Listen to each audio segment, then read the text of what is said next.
This is huge for the Toronto Maple Leafs as they may have found a hidden gem. And it's not goaltender Joseph Woll, but it's another goaltender that could pay big dividends going forward that the Toronto Maple Leafs have. And this player could be poised for a breakout with the Toronto Maple Leafs. We're going to break that down and much more in this episode. But before we do, if you're part of the percentage who aren't subscribed to the channel, make sure to hit that button. It would mean the world to myself and Darius, who's in Florida right now. So shout out to Darius for making time to hop on here in the middle of his vacation. But Darius, Hey, I saw the comments yesterday, all right? And people were saying that Nick was putting in a better effort than I was on his vacation to get in video. So here I am. Okay. Here I am. welcome back. And we're going to be talking about goaltending today. And obviously, Joseph Woll, we're going to dive into him a little bit, but it's specifically a potential hidden gem for the Toronto Maple Leafs. And bear with my pronunciation on his name here. But you can see here that agent Dan Milstein confirms the Hockey News Hub report that the Leafs goalie prospects Artur Akhtiamov is coming to Toronto to continue his career. And he's scheduled to arrive at the Leafs training facility next week. And Darius, I want to get your thoughts on this. We spoke about him a little bit in the past, but we're going to dive into the goaltending tandem for the Toronto Maple Leafs. Obviously, they have Anthony Stolarz, but for a guy who could be a good prospect going forward for the Toronto Maple Leafs and a bit of a hidden gem that not a lot of people are talking about, I think Archer here can really be a good a secret weapon for this team going forward specifically. Yeah. In the last couple of years, I mean, the Leafs have had a big problem with goaltending, right? And people have been complaining, and media members, fans, that the Leafs don't have a number one goaltender. And I mean, coming up soon here, they're going to have a couple guys who can slot in there. They have Joseph Woll right now, who we'll get to in a second, who I think will be the number one or at least a 1A. But they have a couple guys like Arthur, who's been highly regarded in the Leafs organization. Now he's coming over. He's probably going to play with the Marlies as well, right? And you got Hildeby as well. So they're both going to be in the Leaf system and coming up the next couple of years. Still young. I would consider them both still prospects, obviously. But the Leafs are making progress in this area. It's just the fact that the team does not have a quote unquote starter right now that everyone wants, right? Is what everyone's main focus is on. But they have a couple hidden gems, if you will, coming through the system. So it's a good spot to be in for the Leafs. And I'm excited to watch this prospect specifically because he's put up really, really good numbers over in Russia. And now I want to see if that translates to the North American game in the AHL. Yeah, and you can look at, there's a bunch of different articles, everything, if you're interested in reading about him. But you can see here again, prospect to join Toronto, arriving next week. And people are saying, what are your expectations with his development? If you're unfamiliar with his game, in his time in the KHL, he appeared in 17 games, put together a 2.51 goals against average, paired with a shutout and a 921 save percentage. He's only 22 years old. He was playing in a pretty high-level professional league and very remarkable numbers. And now that he was drafted by the Leafs in the 4th round back in 2020, is played very, very well. The club signed the standout goaltender to an entry-level contract, 3 years, $2.55 million. And now he's kind of a bright spot in the Toronto Maple Leafs pipeline now. Obviously, they have Dennis Hildeby. They have a pretty deep goaltending situation, but very, very impressive stats for a guy that is hopefully going to at least make some noise when it comes to competing for a goaltending spot. Not this year necessarily, but going forward, alongside Dennis Hildeby and probably Joseph Woll, who we'll get into now in a minute.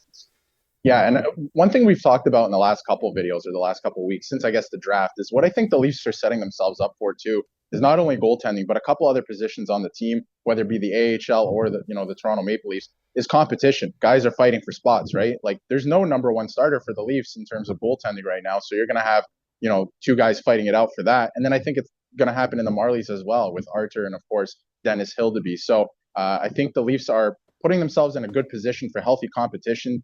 So guys can outplay each other. Nobody's really given, the keys or anything like that. And I think that's a good thing. And again, like I mentioned, his numbers were really good in Russia. So I feel like he's going to have to come in and kind of figure out the North American game. It's not much different if you're a goaltender, I guess, but still get used to it. And hopefully the Leafs have something in this player and maybe a tandem moving forward just a few years into the future. It's going to be exciting to watch this year, especially the Marlies. There's a lot of interesting storylines in the AHL for the Leafs this year. Yeah, and the NHL as well. But let's dive into Joseph Woll here now, who is also going to be the starter for the Leafs on opening night, we assume. But you can see, despite his awful luck with injuries, the Leafs still have a lot of faith in Joseph Woll. The team did a deep dive this past summer into the sports science aspect and believe his injury problems have mostly been bad luck.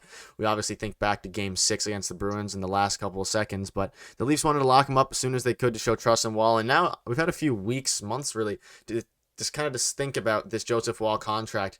What are your thoughts on the contract? What are your thoughts on him potentially being, like this article says, a high hopes for a breakout candidate of the year next season. I don't know if I'm going to go that far into it, but I do think that he has a chance, if he's healthy, to do very well. But I also think that of Anthony Stolarz as well, who's yet to be given a full chance at a 1A spot. And I could see them competing and kind of being leveraged off each other so you can be win that 1A spot, or maybe it'll just be a tandem like the NHL is trending towards a little bit. Yeah, I don't know if I would say, a breakout year for Joseph Woll. For me, I mean, he's showed us what he can do. It's just the fact that he has to stay healthy. I think he's a great goaltender, and the numbers back that up. He just has to play a larger sample size of the season. So it's going to be interesting to watch that if he can stay healthy. But I think the Leafs and Brad Treliving, the entire organization, is investing in this player. We see it now, right? Like they want him to be the starter. So they're going to try their best to keep him healthy. Anything that they can do to keep this guy healthy, they're going to do that. So I have really high hopes for him and the organization this year to kind of see how they play off of that. And I do think that a lot of his injuries, personally to me, have been freak accidents. I don't think there's anything to him being injury prone unless he shows us something this year again that maybe he is. But to this point, I think they've been freak injuries, and I think when he's played, he's been really good. So they're investing into him. I'm excited to see what he does this season, to see if he takes the reins. And in terms of the contract, I think, it's a great contract if it works out, if he plays, right? Even if he plays 40 games, right? Like I think the NHL's getting a little bit away from years past where guys play 60 games, maybe even more, right? Something ridiculous like that. So if he plays even half the season, I think it's a great value contract because he could end up being your bona fide number one starter, right? So I think it's a good contract. But if it goes the other way, then of course a disaster. But I think it's good value for Joseph Woll. Yeah, and you look at the contract that he got, an AAV of $3.67 million, and it's a big increase from his last season. And we know at the press conference, Brad Treliving said his biggest problem with Wall hasn't been his actual play, it's been his injuries. But it is still, like I said at the time, and like we still kind of think, a pretty big commitment to someone who only has 36 career NHL games. But at the same time, his upside is there, and we saw him in the playoffs. There's a case to be made that if he would have played more in the playoffs and wouldn't have got hurt, they could have made a bit of a deeper run there. And you look at some of his stats. I mean, his playoffs were phenomenal, .86. I think that's a .86 goals against average. We saw him in the regular season, also 2.94 goals against average. So there's a lot of upside with this player. And again, he's only 26 years old, so to lock him up early, the contract's either going to be a steal or solid. I don't think there's really a world where it ends up being a disastrous contract unless injuries happen. But we have him to look forward to. You have Hildeby, and you have, of course, Archer. So any final thoughts on this before we wrap up? Just a very interesting goalie tandem here. No clear 1A, which is a bit interesting, but it's the way I guess the NHL is going, aside from a few teams. Yeah, I think a few teams, obviously, like we see with the Winnipeg Jets, for example, they have a number one goaltender, but even them, right? You saw what happened in the playoffs. So I think the NHL is going more towards maybe three goaltenders and splitting up the season that way. So I kind of agree with you where, like, I think the contract's going to be hard to be a disaster. I think, we've seen that he's battled back from injuries, right? And he plays really well when he plays. Like he was probably one of the only reasons that they made it to Game 7. And say what you will about that series, but those two games that he did play, he was very, very good in. And I like everything about Joseph Woll's demeanor. Right, he talks about mindfulness, all this stuff that you want in a goaltender. He has. So if he can stay healthy this year, I think that the contract is great value heading forward, and there's potential for him to be absolutely the number one starter for the Leafs. Yeah, let us know your thoughts on this in the comment section down below, and hopefully the contract will age well for Leafs fans. But I'll wrap it up. See you guys soon.